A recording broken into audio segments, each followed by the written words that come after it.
Venus. Two hostile worlds that suffered very different fates. One, very much alive and seething with treacherous forces of nature. The other, a planetary carcass, gouged by millions of high-velocity impacts. Both demonstrate the true horrors of planets gone wrong. Mercury and Venus, the inner planets.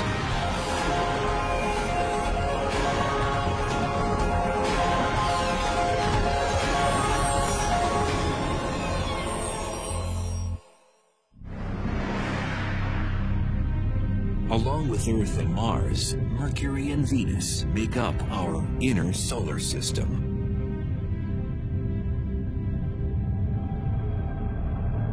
Jupiter, Saturn, Uranus, and Neptune. These planets farthest from the Sun make up the gaseous outer worlds of the solar system.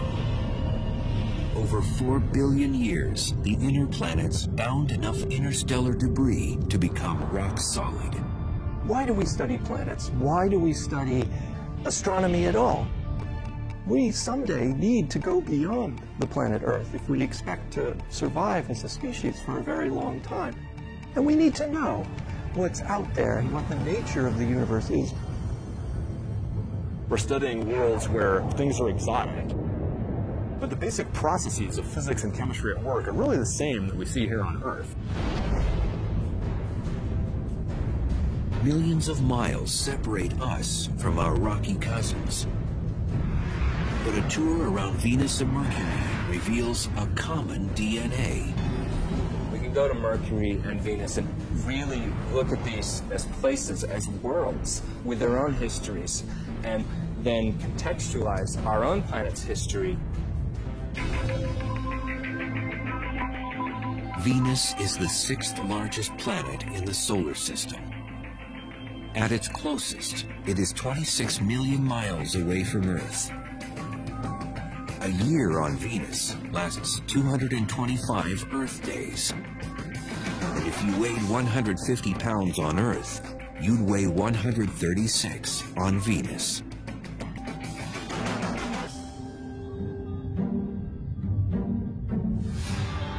Venus, when the ancient Romans looked up, they were captivated by its commanding presence. They named the planet after their serene goddess of love and beauty. It's such a beautiful presence in the sky. It seems obvious the connection there. Venus has long been considered our sister planet because of its closeness in composition, gravity, density, and size. Venus and Earth are almost twins in a lot of ways. They're almost the same size. Venus is slightly smaller than Earth. So if Earth was a regulation basketball, Venus is a soccer ball, slightly smaller. And Venus is the closest planet to Earth. So for a long time, it was thought of literally as a twin planet. For ages, scientists thought this twin, like Earth, was a planet covered with deep oceans, lush rainforests, and had a climate that would give credibility to the notion that intelligent life could exist there.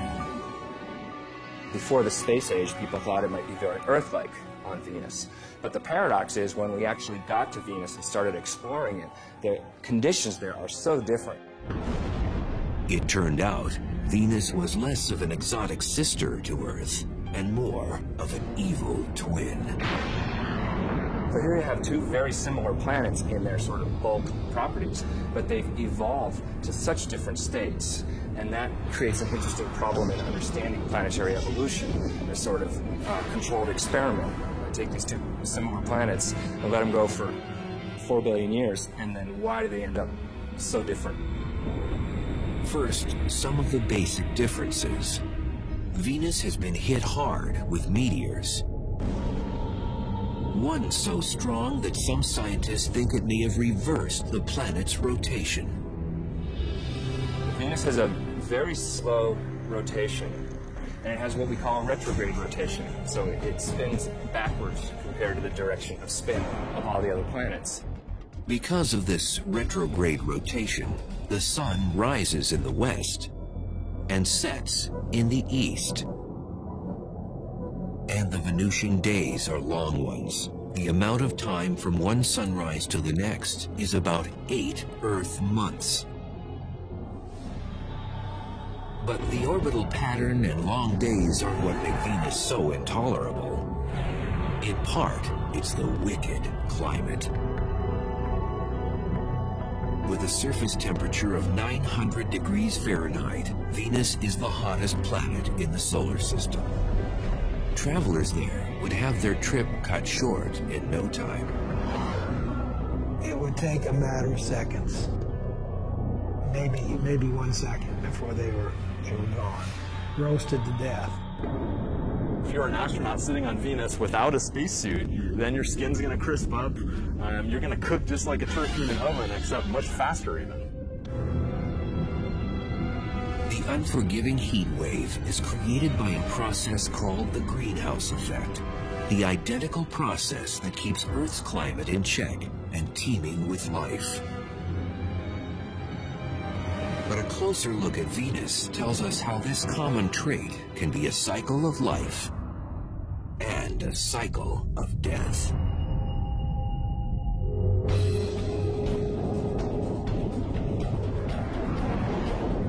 Today, our own temperature is on the rise, and scientists found the possible cause behind it up on Venus. Global warming is a result of greenhouse gases that are growing and growing and growing, and therefore we're getting hotter and hotter. When we looked at Venus, we said, aha, here it is actually happening.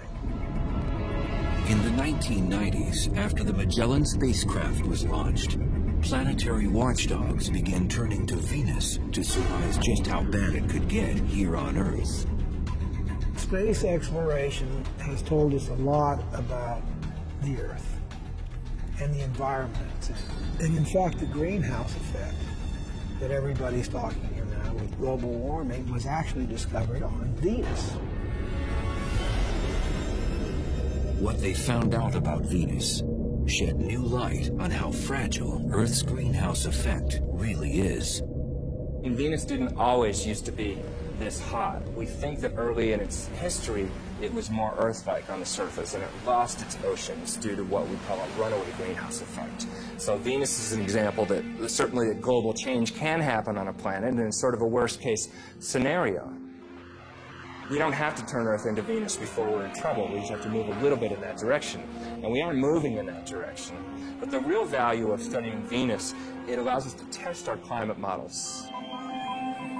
Through computerized general circulation models, or GCMs, scientists were able to calculate temperature increases on Earth based on the amount of greenhouse gases on Venus. So just how does Venus's greenhouse effect work and make the planet so hot? This is Biosphere 2. Located along the foothills of Arizona's Santa Catalina Mountains, it was built by a group of researchers to explore the idea of colonizing other planets. It is the largest greenhouse on Earth. Biosphere is a perfect example of a greenhouse because it's a big building with glass panes that let the sun in, and the air is really hot in here. The solar rays that penetrate the glass panes cause the temperature inside to rise. The air heats up, but then the air cannot escape, cannot move vertically into the atmosphere because of the walls. The windows trap the heat, warm the building, and provide the plants and trees with a livable climate. On Venus, greenhouse gases don't exactly trap the sun's heat, but they greatly slow the rate at which it can escape. The greenhouse effect on any planet is a situation where the surface temperature becomes hotter because of gases in the atmosphere that trap the heat while letting in the sunlight. These same greenhouse gases that would prove to be fatal to us on Venus are essential to life on Earth. Without the greenhouse effect, the average temperature would be far below freezing, the oceans would be totally or almost totally frozen, and it's not even clear if life would exist on the Earth.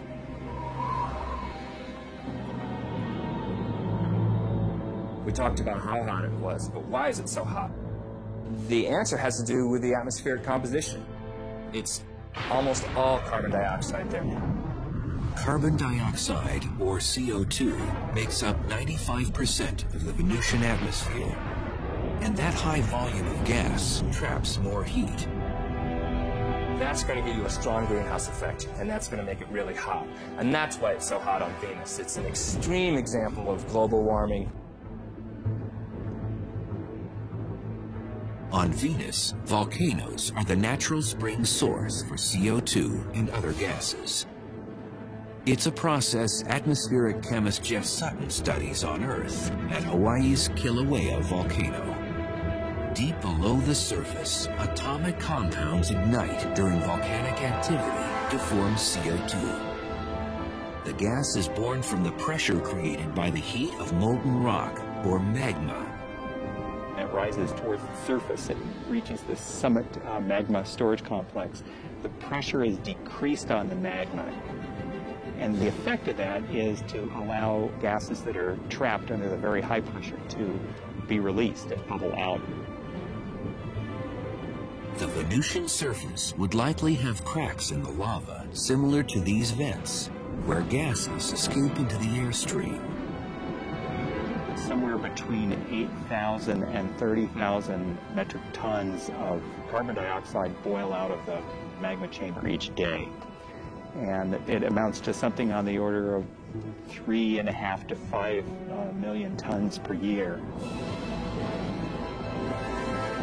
And that's just one volcano here on Earth.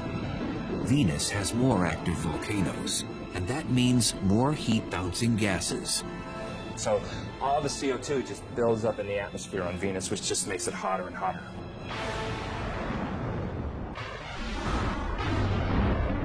The 900-degree heat isn't the only trait that makes Earth's twin seem a menace.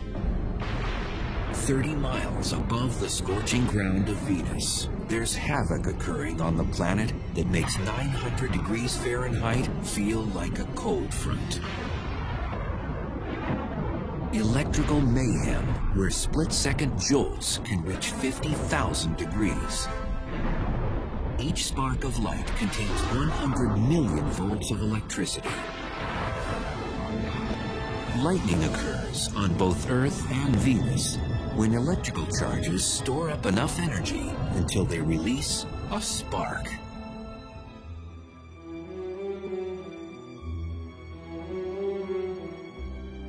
Mears Oppenheim teaches planetary physics to students at Boston University. And researchers like him get in on the action at Boston's Museum of Science. In their caged lighting exhibit, 30-foot-high domes motor up to simulate how lightning is generated on Venus. And then, it's showtime.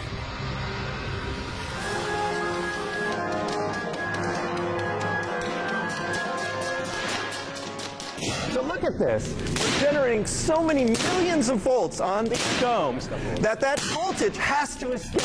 And it's actually ripping molecules in the air apart. The air in the domes, like within the Venusian clouds, stirs up the electrical distribution of tiny atomic molecules.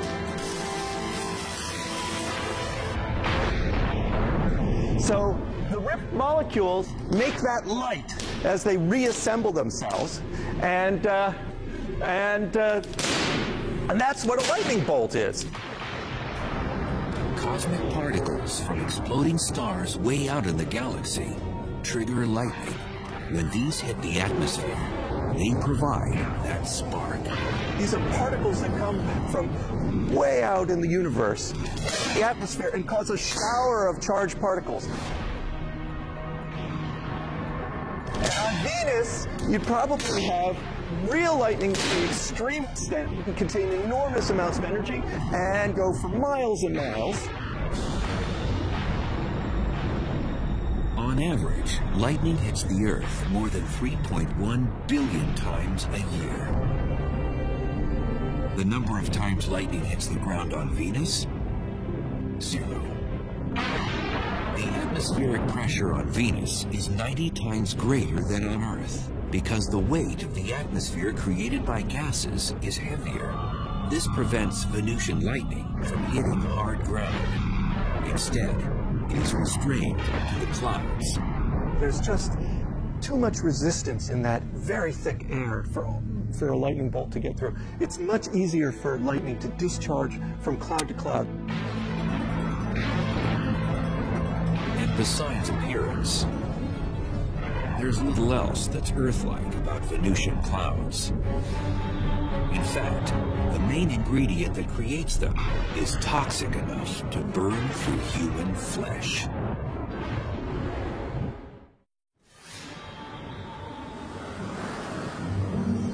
From Earth, you might be able to see Venus twinkle in the morning and evening skies like a star. Definitely not a wallflower. It's so bright in our sky, not just because it's the closest planet to us, but because it's the most reflective planet.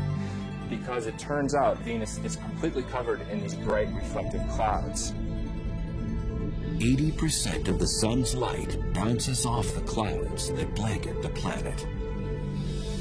But even in the clouds, Venus, our so-called twin planet, manages to show an evil nature. And we know that the clouds of Venus are made out of sulfuric acid, basically like battery acid. And that sulfuric acid is made by sulfur dioxide coming out of volcanoes on the surface. Like its greenhouse cousin, carbon dioxide, or CO2, gas pressure pushes sulfur dioxide to the surface through volcanic vents. It's the same gas chemist Jeff Sutton monitors carefully at Hawaii's Kilauea volcano. The gases, the sulfur dioxide in particular, is a noxious, toxic gas. And we wear gas masks to protect our lungs and our airway because sulfur dioxide combines with the moisture in your nose and throat and forms sulfuric acid. Sulfuric acid is nasty stuff. You don't want to splash battery acid on you. You know, you're careful not to do that. It's basically the same stuff. So it would not be good to suddenly stick your hand into the Venus clouds. So if a traveler to Venus could survive the acidic clouds, the lightning bolts, the toxic air, and the heat, just how would the Venusian surface look?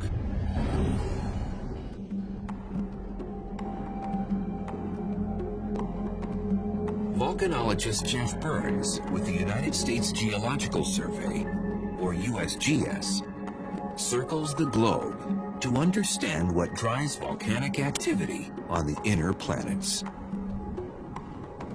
When Burns imagines the surface of Venus, he considers the dark, eerie wasteland of Kilauea's lava fields on the big island of Hawaii.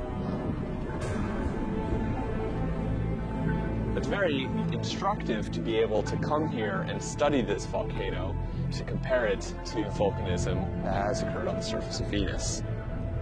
We can actually come out here to the field and study things. We can actually take samples and look at them in detail.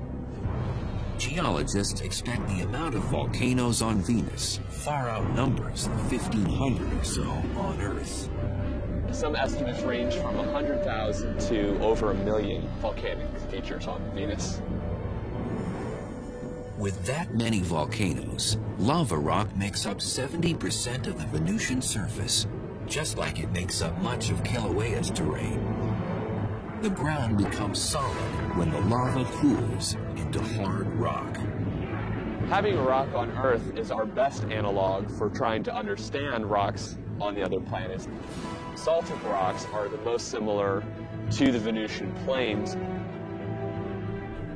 Basalt is the most common type of lava rock found on Venus and throughout the inner solar system. The minerals freeze into glass and small crystals, a total transformation from what lava looks like when it streams out of the volcano. When lava is actively flowing across the surface, it's incandescent and typically looks red. Now, quickly it'll form a silvery sheen over the top of it, and then over a period of a few weeks will turn black, such as the lava we see around me here. At 5 miles high, Mont Mons is the largest volcano on Venus. And it's left some tremendous lava channels in its wake, just like Kilauea did. Now, as you can see, the structure, we have levees here on the sides, and then internal structures as well. This is similar, perhaps, to how large channels called canali formed on the surface of Venus. However, they formed at a much larger scale. Large enough to create seemingly endless miles of canali across the Venusian landscape. Consistent in both width and depth, the canali are much longer on Venus than on Hawaii because of environmental conditions on the planet. The dense atmosphere and hot temperature slows the magma from cooling into solid rock. And with little wind and no rain to further cool the magma, lava can cut through the surface for months after an eruption before it hardens.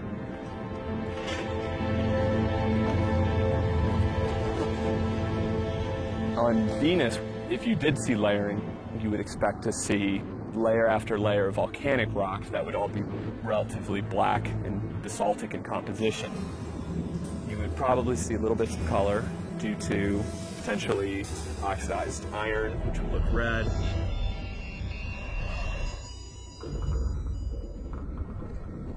Typically, basaltic lava flows are glassy enough that, in fact, you would actually cut your hand. They can be extremely sharp. They tend to quench and form glass.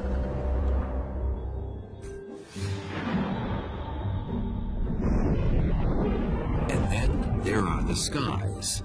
That heavy Venusian cloud cover diffuses most of the direct sunlight. It would be a lot darker on the surface of Venus during the day than it would be here on Earth. Also, because the light is scattered very efficiently, you tend to lose shadows. So everything is lit fairly consistently across the surface. And then additionally, because of the composition of the atmosphere, everything would tend to have more of an orangish tinge to it.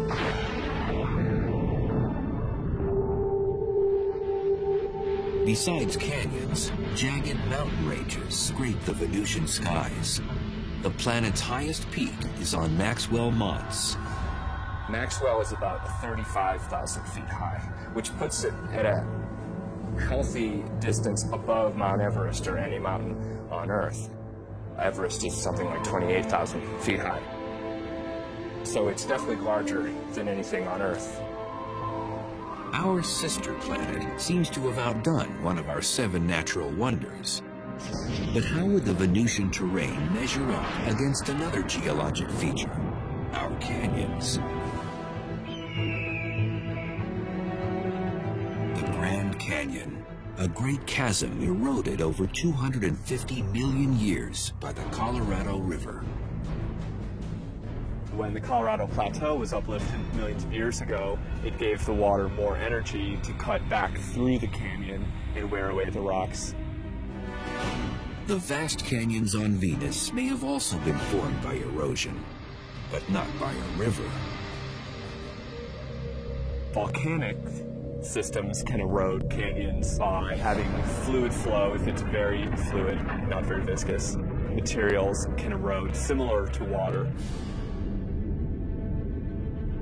And the Grand Canyon is only part of the Colorado River system, but even looking at the Colorado River system as a whole is not nearly as long as the longest channels on Venus.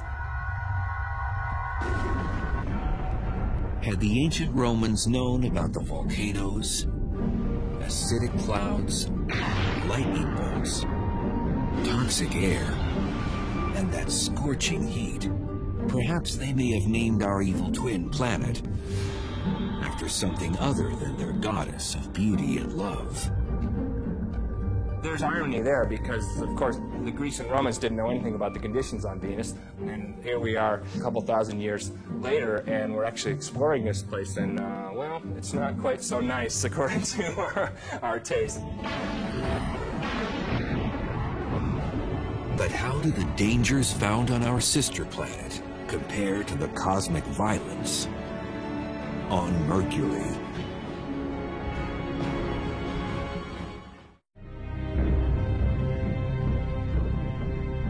"48 million miles away from Earth, Mercury's dust-covered hills and empty plains stretch as far as the naked eye can see."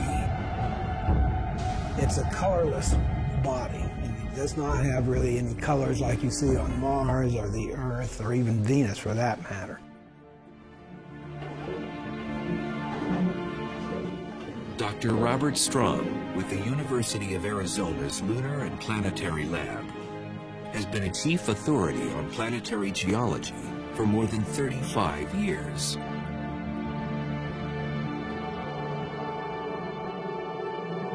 Mercury is the innermost planet, and it's quite different than anything else in the solar system. At 36 million miles, Mercury is the closest planet to the Sun. The planet has no known moons. Mercury has no atmosphere. And it's a naked-eye planet, visible on Earth during the twilight hours.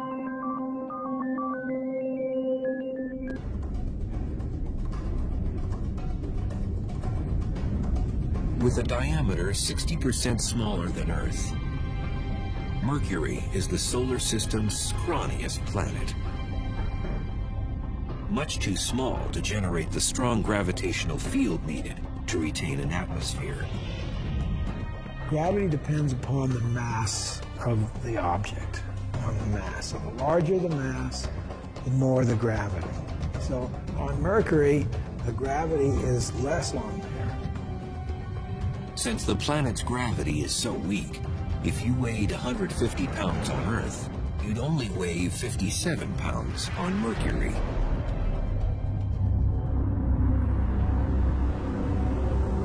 Planet size matters when it comes to the internal heat needed to sustain geologic activity.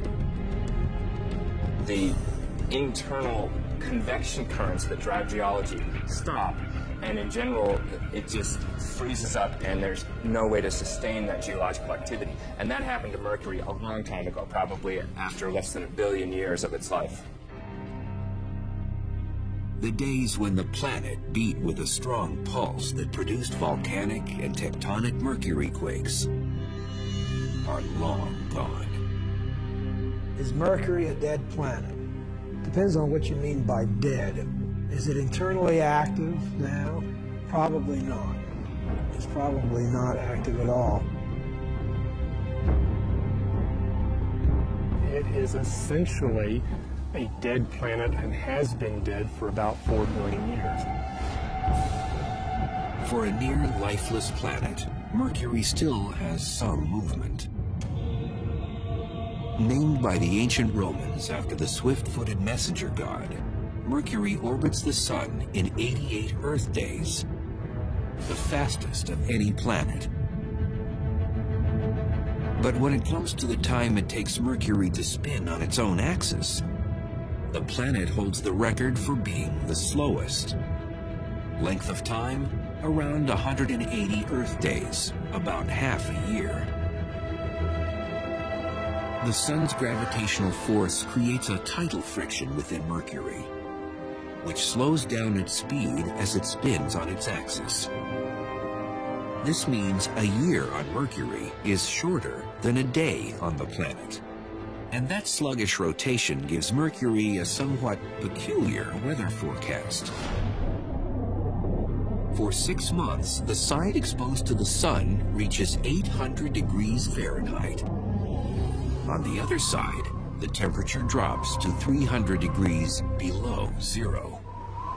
It has a long time to heat up on the side facing the Sun and a long time to cool down on the other side. And that's why it has these huge temperature extremes. Despite its close proximity to the Sun, Mercury is a bit of a black sheep in the planetary family. Its skies always seem like starry nights. The skies would be black. The reason we have blue skies on the Earth is because of our atmosphere. Nitrogen scatters light preferentially in the blue, and so that's why the sky looks blue. Mercury doesn't have an atmosphere, so the sky would be black. Legend holds that Mercury, the Roman god, invented the sport of boxing. This is one planet that's taken the lion's share of the race.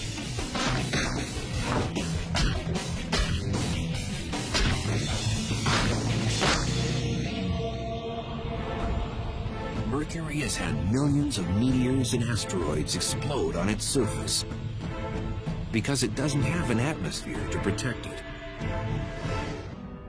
Our atmosphere guards Earth from most impacts, like a force field. When a small object slams into it, usually at more than 10 times the speed of a bullet, the collision with air molecules vaporizes it into a gas. The Earth is shielded from small impacting objects by this wonderful thing that we call the atmosphere. And for small objects, weak objects, they will be completely destroyed by those forces long before they get here to the geologic surface of our planet.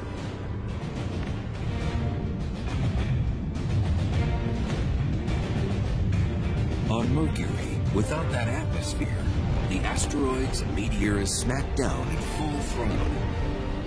This makes Mercury the most heavily cratered planet in the solar system. You cannot take a step on Mercury without encountering an impact crater. Back in 1974, the Mariner 10 space probe mapped half the planet's surface, including the largest crater ever surveyed in the solar system. The most prominent feature is a feature called the Caloris Basin, which is a very large impact crater that is about maybe 900 miles in diameter.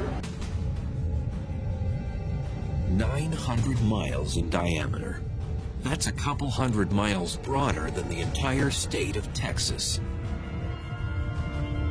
Researchers speculate the iron meteorite that made that impact stretched for more than 60 miles before it crashed into the surface. Moments after impact, seismic waves converged at the antipodal point, the spot on the exact opposite side of the planet. The seismic waves, the shock waves from this thing traveled, and they concentrated simultaneously around the other side of the planet and literally shook apart the surface. The seismic turbulence jumbled up the crust and twisted the terrain into unusual rock formations. There's all this weird terrain. In fact, the technical term is weird terrain. Because you look at it and it's just weird. It's this jumbled up and hilly and doesn't make any sense according to most geological activities. It's just very rough and looks as though somebody kind of scooped up the surface and just kind of dropped it down. Pre-existing craters suddenly became crude hills, some 6 miles wide and a mile high. In fact, the amount of surface elevation could have been on the order of a kilometer or two in just a few seconds. It would have been horrendous. Scientists have no way of knowing exactly when the Caloris impact happened, but they can surmise one thing. If an asteroid the same size crashed into the Earth, the impact would be catastrophic and wipe out human civilization.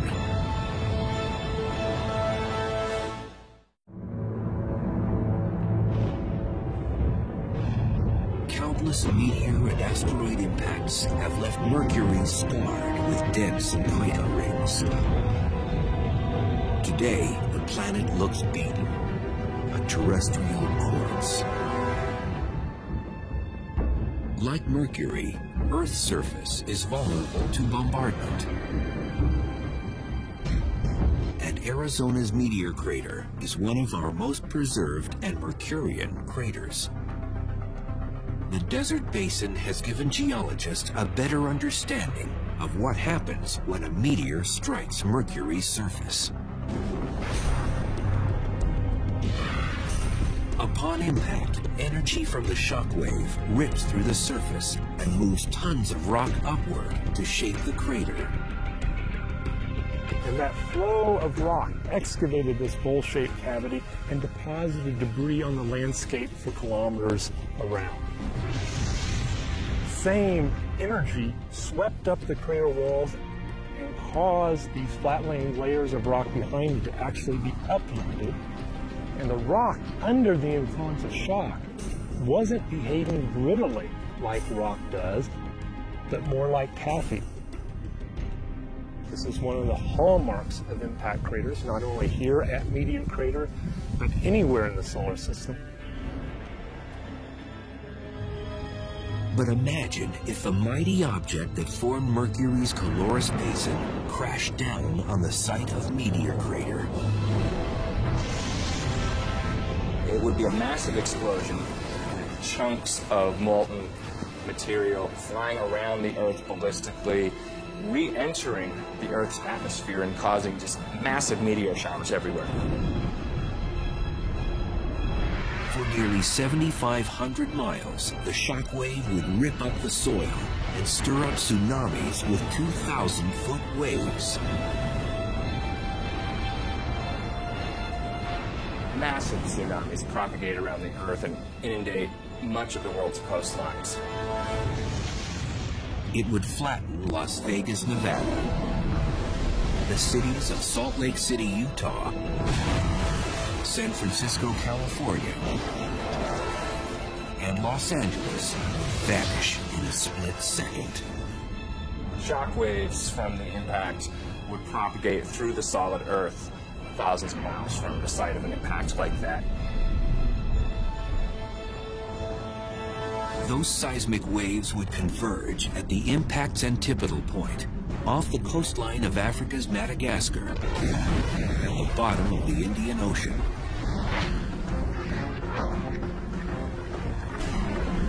Suddenly, a mountain range would explode through the ocean floor and crash up to form that weird Mercurian terrain. Like an unbelievable earthquake, probably everywhere on Earth for an object that large. Meteor Crater would be a nick in the surface compared to the Mercurian gash left behind from a Caloris-type impact. The gouge would consume a quarter of the continental United States. An object that size would eliminate a large portion of the west coast of the U.S. if it fell, say, on Arizona. It would literally change the coastline in an instant.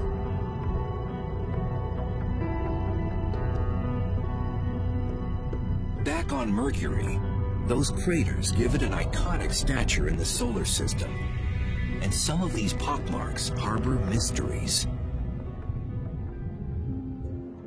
When the radar at Puerto Rico's Arecibo Observatory honed in on Mercury's poles, it picked up something that left researchers befuddled. Ice, of all things. One of the hottest bodies in the solar system, and it has ice in the poles. And the reason it has ice there is because Mercury is a heavily cratered surface. And so craters in the polar regions, the inside of them, are constantly in shadow. That's because Mercury is vertical relative to the plane of its orbit. So some crater floors never receive light or heat from the sun. But with no obvious water source on the planet, that begs the question, how did the ice get there?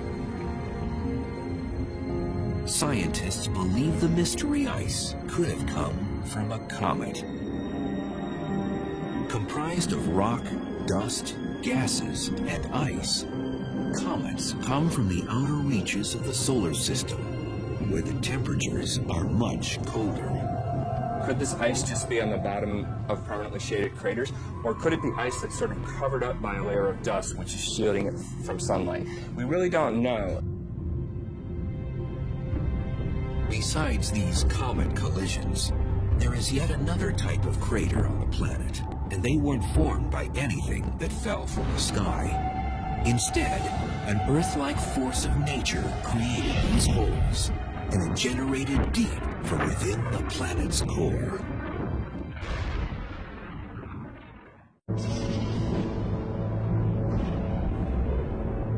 Mercury.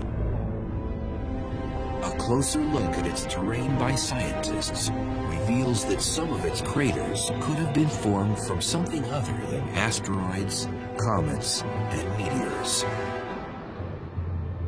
We do understand that the dominant geologic process that affected Mercury, at least Mercury's surface, is impact cratering. The second most important geologic process to affect Mercury is volcanism.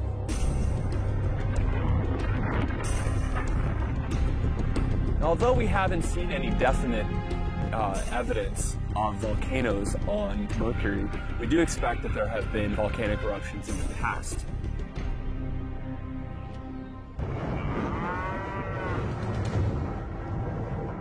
This remote cow pasture, a 3 hours drive north of Phoenix, might contain a telling link to Mercury's volcanic history. The cratered hills are extinct cinder cone volcanoes, and geologists suspect similar ones can be found on Mercury. This is a cinder cone. You can see behind me there's a large crater in the center, which is typical of cinder cones. These volcanoes do have their differences with Mercury's cinder cones. Because Mercury has less gravity, we would expect the cinder cones that form to be much wider and much flatter. All volcanoes erupt when the pressure from the magma or molten rock inside is greater than the strength of the rock containing it. Pressure increases for two reasons: too much magma and too much gas. And when pressure increases in a volcano, it usually has one place to go. Lava comes up to the surface and erupts explosively. You have a vent area and you have what's called a fire fountain. If the pressure is great enough, its force can spew lava higher than 100 feet on Earth. But on Mercury, with such low gravity, the fountain could eject lava 30 stories high.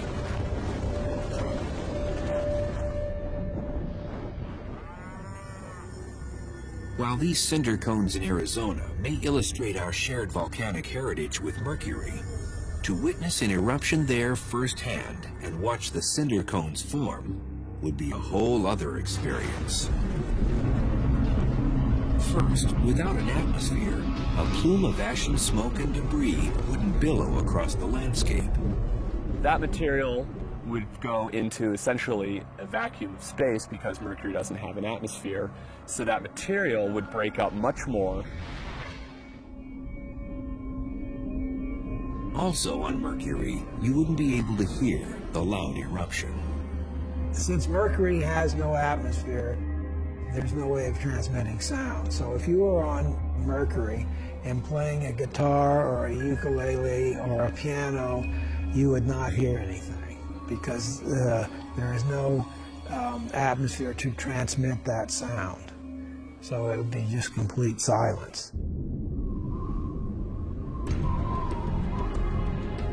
Back in 1974, Mariner 10 surveyed only 45% of Mercury's surface on a flyby mission.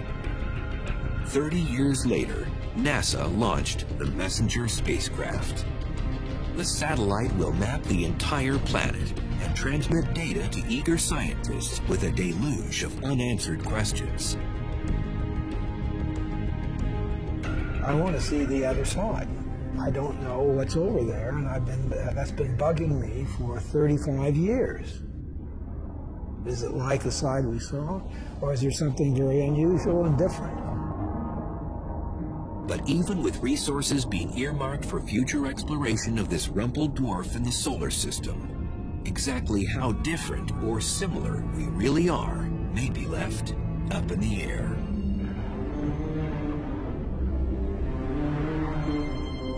Despite the harsh conditions on Mercury and on Venus, a close look around our own backyards reveals the good, the bad, and the ugly of the inner planets. The universe is this vast, vast thing, and here we are sitting on this little pinprick. I mean, we are not isolated. We see things that happen on these other planets for tremendous climatic changes in the past that have happened in a very short period of time and changed that. And that can happen on the Earth. Ultimately, it enriches our knowledge of who we are and how unique and how rare an environment like ours and even creatures like us might be in the universe. And that evolution, that exploration, that turning the corner, that discovery of new ideas is what we're all about. There's a bright future.